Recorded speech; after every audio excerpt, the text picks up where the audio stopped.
కానీ నేను మాస్టర్బేట్ చేసుకోలేకుండా ఉన్నాను. మాస్టర్బేట్ చేసుకుంటే అలసిపోతున్నాను, నిద్రపోతున్నాను. నాకు మార్కులు రావట్లేదు. Okay. That is the complaint. వాళ్ళ పేరెంట్స్‌కు కూడా ఈ విషయాలు తెలిసేసి, "నువ్వు గనుక ఇంకోసారి మాస్టర్బేట్ చేసావనుకో కొడతాను, తిడతాను" అని వాడు బెదిరించడాలు. ఓకే. అయినా కూడా అది వాడు కంట్రోల్ చేయలేకపోవడము.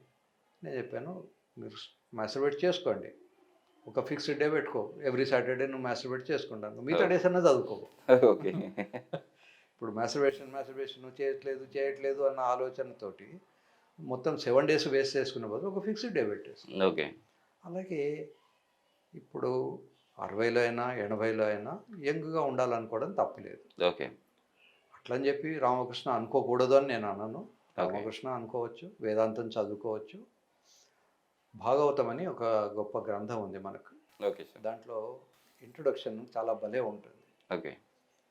ఒక యంగ్ యువకుడు వెళ్తూ ఉంటే